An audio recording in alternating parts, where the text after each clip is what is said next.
Well,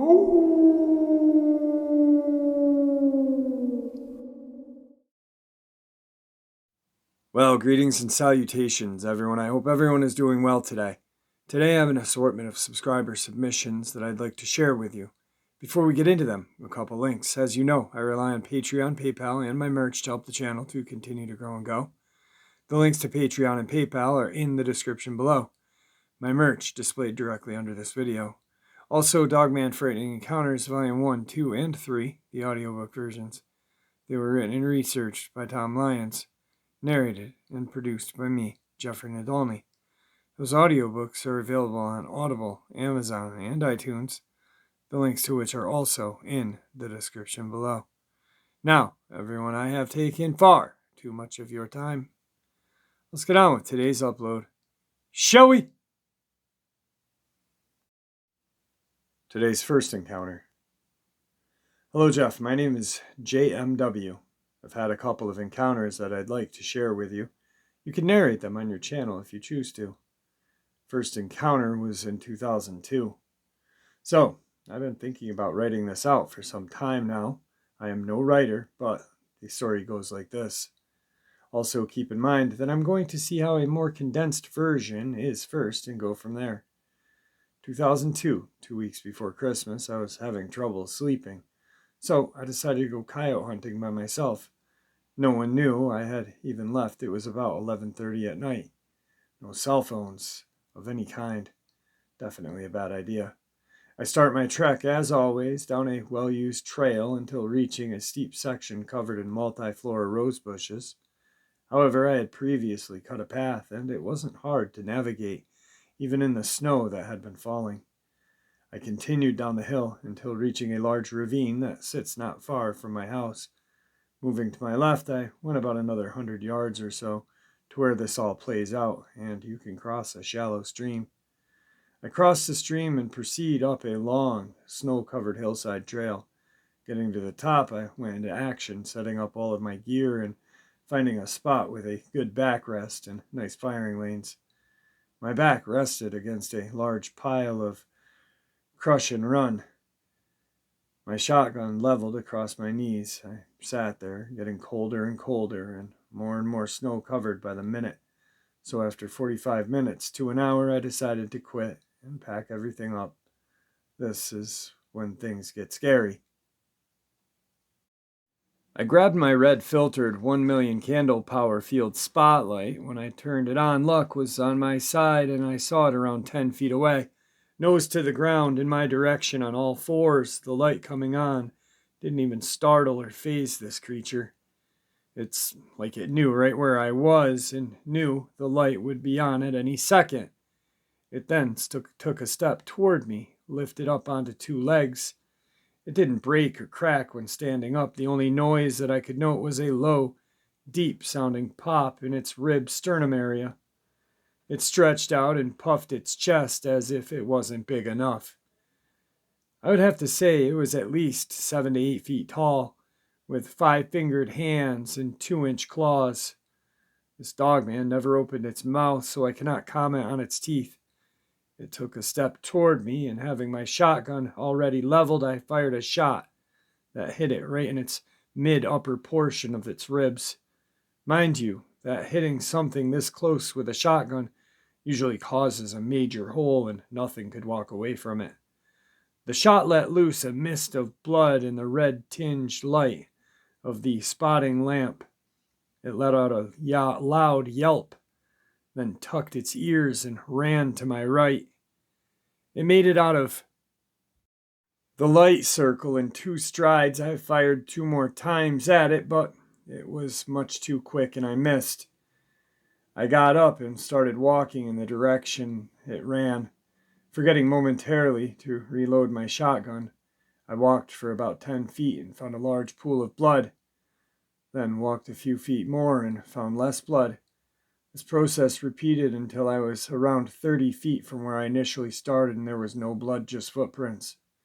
It's as if this thing could regenerate or something to heal itself of such a massive wound so quickly. I stopped, realized how stupid I was for going after this thing after it just had been wounded. I didn't know they hunted in packs back then. I just thought I had encountered a real-life werewolf. I then trudged home in the night with a surely wounded God knows what potentially circling me the whole way I go. I took my time getting back. It took me 2 hours to walk what normally takes 20 to 30 minutes. I made it back home, went to bed, and never spoke of that night again until 2019. I hardly hunt anymore due to health problems, but even if I was healthy going back out there, you would always be looking over your shoulder. However, I am working on getting a group of professional cryptid researchers to come and take a look. My second encounter was back in 2003. While walking to a friend's house, I was met by a large canine coming out of the woods in front of me, about 50 feet.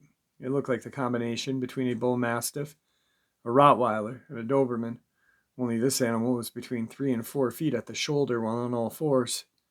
It seemed to be at least 3 times the size of a mastiff. It was a solid-looking animal. I watched it as it covered that 50 feet in less than 5 seconds, and it was to me. It got right up to me and lunged forward to attack me using only its mouth. I had no weapons or no good defense alternatives, so I did the only thing that popped into my mind. I turned my body to the right and rammed my arm as deep down this thing's throat as I could go, which was a few inches past my elbow.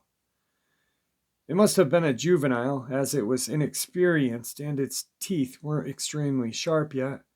I barely had a scratch on me after jamming my arm down its gullet. I then grabbed it around the neck with my free right arm and began trying to choke it with all my strength. I squeezed for a good 2 to 3 minutes. The tension in its body relaxed, and then I slowly stood up and shook the goo off my left arm. Talk about the smell of death. It only took a minute or so for the creature to get back on all fours. It stood there gagging for a minute, then locked eyes with me. It gave me this look of, "You bastard." Then it turned and ran off back into the woods. Both of its front feet were actually hands, as it did have 5-digit finger, although the claw-like nails at the end were less than 2 inches. I didn't get a good look at its back feet. It had the most golden yellow eyes I'd ever seen. Again, this event took place at nearly dusk, so I didn't make out any colors, well, other than it was dark. Not jet black, but a very deep brown coloration. If I had to guess, I'd say it was 6.5 feet long, snout to the base of its tail. This one had a longer tail. It was about 2.5 feet long. Also, it felt like it weighed 200 pounds. It was probably heavier than that, but I once again was lucky and was pretty strong in my younger days and was able to stalemate its attack. I've not shared this story with very many at all. All I ask is that we keep it in this group until I decide that I want to share it. People have a tendency to think you're crazy when you tell them you defeated a werewolf in hand-to-hand combat. It appears that there may be living, breeding population of them in this spot, and I am intending to find out this summer. Today's second subscriber submission. Hey Jeff, how are you? I have a video of a black orb or something following me around Lake Giacomo the other day. The same lake I saw the invisible entity with my boyfriend. I say invisible, but you can't see something invisible, so it was more like an imperfectly invisible entity such as the predator when he is in cloaking form.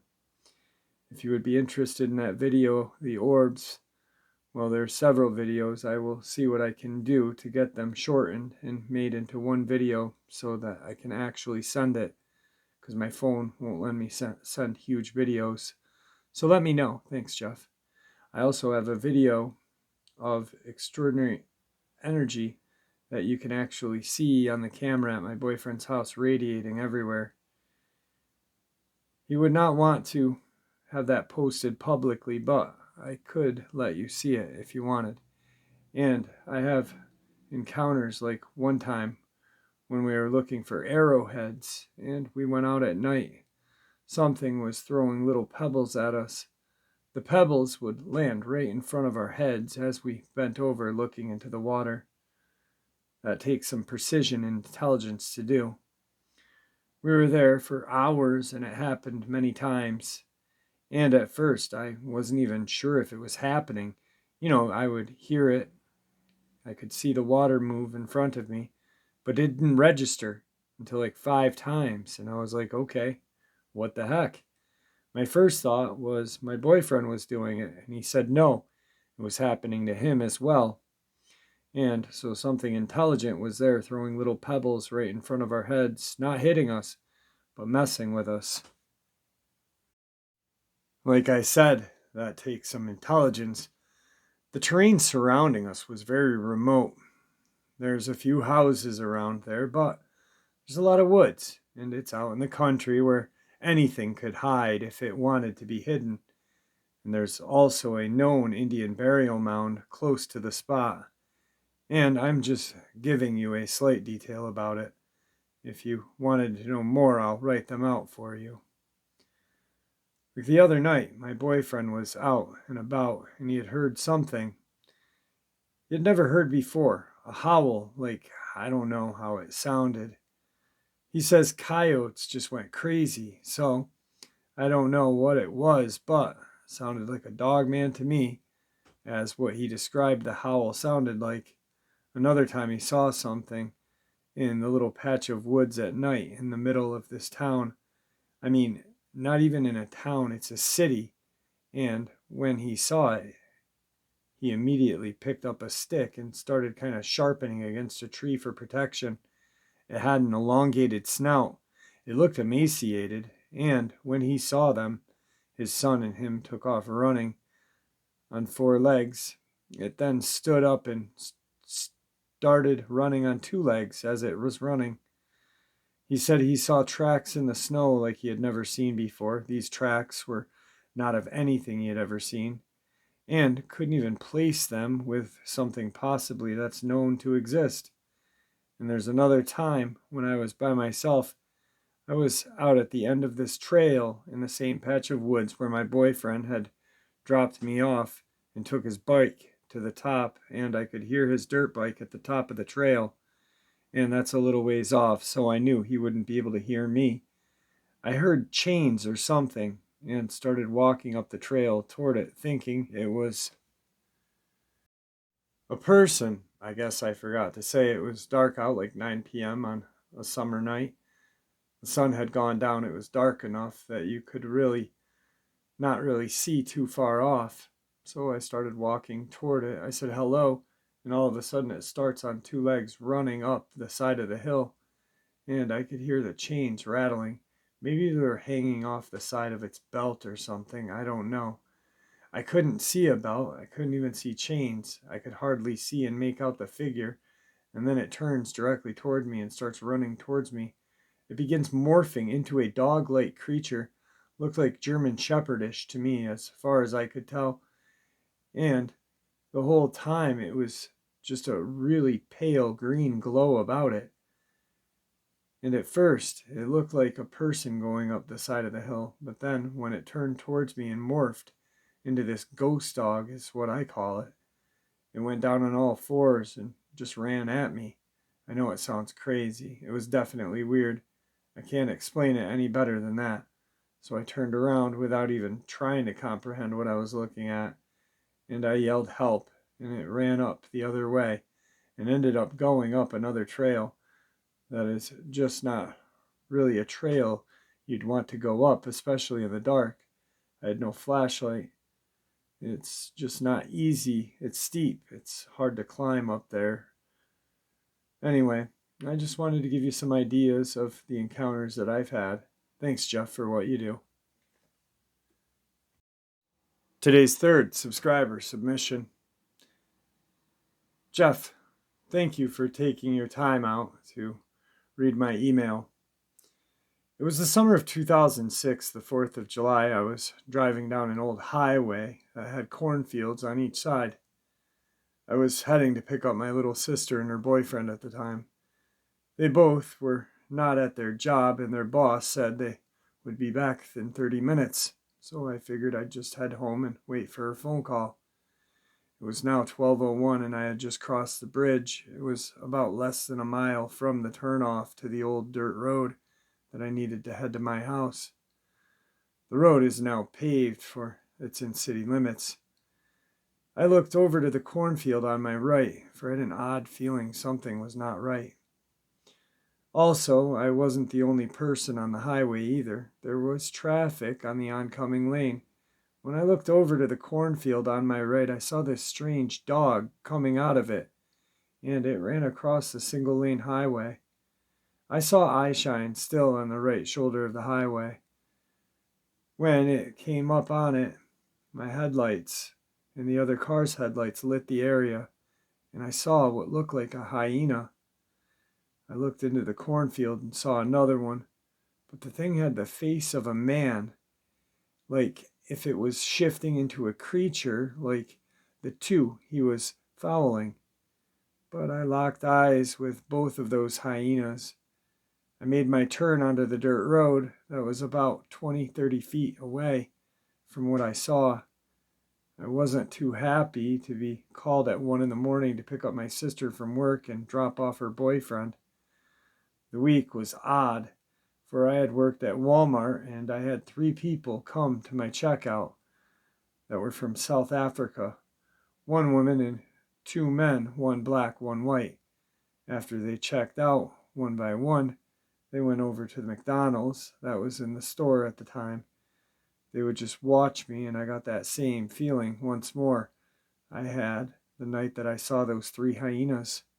I got off work that night, and I drove on the main highway that led to my house, and as I passed an old gas station with the windows open in my car, I heard 3 people from behind the gas stations in the fields behind it calling my name. This went on for about a month or so. I was very uneasy going out at night. There had been several nights after what had happened that I would hear knocking on my bedroom window and laughing, and someone at my tiny bedroom window whispering my name. But it would only be on nights my little sister would stay the night at her boyfriend's, for it mainly happened when I was alone, like they planned it as if I told someone. They would think I was crazy. After that summer, I hadn't seen them or heard them again, but I still get an uneasy feeling every few years during a summer night. Part of me wants to see them again, but part of me does not. I am worried I wouldn't walk away from it this time. Thank you, Jeff, for all you do. Today's 4th subscriber submission. Hey, Jeff, how are you? I'm scheduled to retire in 6 months, but I took a leave of absence shortly after my encounter, which will postpone my retirement. I've heard stories and have gotten calls for a year, and I chalked it up to misidentification or a Sasquatch, which I've seen plenty in my career. My encounter happens as I was responding to a call of who I knew the residence of the caller, which I cannot disclose, due to a tragic mauling that happened years ago, which my supervisor at the time told me is one of the worst crime scenes he had ever seen. So the call was a couple of guys stalked by a couple large coyotes as they were trying to finish loading their truck for a customer for their move. I reached the property off of Old Taylor Road. It was 8 p.m., relatively getting dark. I had all my lights on, so the area was lit up well. I exited my car with my AR at hand, went to the shed where they barricaded themselves in. I was able to get them to come out. I asked them about the resident that lives here. I was told that they were moving, and they hadn't been on the property for days. They asked if I could stay as they finished loading. It'd be about 30 minutes. I obliged. They finished up and headed out. I walked back to my patrol car, which was about 20 yards away. I started getting this uneasy feeling like I was being watched. I got into my patrol car and started my report. As I was doing that, I heard a guttural growl and looked up to see a werewolf that looked like the Van Helsing one standing 15 feet in front of my car. I put my car in reverse and I was about to proceed. There was one in the rear. They had me boxed in and slowly approached my vehicle. My AR was less than a foot away, but was already secured, so it would have taken me a few seconds to unhinge it, and I felt it wouldn't be enough time before they were on top of me. As it got a foot from me, I turned my siren on, and the PA, which caused this screeching noise, it put its raccoon-like hands to cover its ears and leapt off into the brush. I took off to the main road with the emergency lights and speeding all the way back. I always thought that the victims were not seeing what they said, convincing them that it was something else to everyone. I am truly sorry that I did that. And I am truly sorry for all who have gone through this too. Today's 5th subscriber submission. Jeff, how are you? I've got a couple of things I'd like to share with you. I had just come home going to my RV out on the ranch after midnight as I babysat my grandkids 3 nights a week for my waitress daughter who got home late those nights. Ranches have gates. Got out, swung the huge gate open, hooked it to stay, got back in, drove through, got out, went and closed it. 13-foot gate. Got back in the car, started slowly rolling uneven dirt area, riding the brakes which lit up behind my car brightly. Glanced in my side driver mirror to see a dark, shaggy, and at least 7-foot tall werewolf-looking creature standing in the vegetable garden that was next to the gate I'd come through. It was about 13 feet from where I had just did the gate. It was standing sideways as I viewed it, shoulders rolled lanky forward, but standing on 2 legs just like a human being. Its arms hung lankily to its side. Its head was flopped forward and down, so its whole long muzzle was resting on its neck-chest area. It was totally passed out. I realized it was in a deep trance state. I know for a fact that the beings with UFOs put that being there, knowing I'd be getting home late and had to get out and do the gate. They put it there on purpose. They have to transport cargo holds, just like we do on Earth in their ships, by which they transport and drop off creatures on our land waterways, even the flying cryptids, all of it. They're doing it all. This whole mess with monsters on Earth is them doing it in their ships, UFOs. They landed a saucer on the next ranch over, and I saw it another night, late, coming home when taking care of my grandkids while my daughter was at work. It was blindingly bright, flashing strobe lights of different colors, and it was actually on the ground, way the hell out in the neighbor's ranch pasture. Anyway, so the werewolf had a spiky mohawk of very stiff-looking hair sticking straight up and out from the top back head area down to its shoulders like a wild boar hair looking. I think it was a mane, but it stood up and out because its head was flopped forward and a long-ass snout resting on its upper chest. The body, totally steroided out to the max, made Mr. Universe look like a little twerp. I was terrified. It was about 10 feet behind my car as I looked in my side mirror, and was all lit up because my brake lights are bright, and I was riding them, rolling about 2 or 3 miles an hour, staring into my side mirror. The being was in deep trance state, and I was unbelievably locked into my mirror. I couldn't seem to feel time, space, or anything. It was like time stood still, and I was in absolute horror because I thought I was going to die that night. They were going to wake it up, do something. I snapped out of it and gunned the gas pedal, hauled ass 50 feet, and around to the back of the barn where my RV is parked. Parked 2 feet from my RV door, jumped out, got inside, started frantically locking the door, checking the window locks. Sure curtain cracks couldn't be looked through from the outside, sat down on my bed and felt relief till I thought, hey, wait a minute, why am I feeling safe? It's 50 feet away from where I'm sitting, and it's probably still over there standing there, so I sat up most of the night, tired as hell. I work a lot of days cleaning plus babysitting 3 nights a week, and that's a 30-mile round trip through the California mountains each time.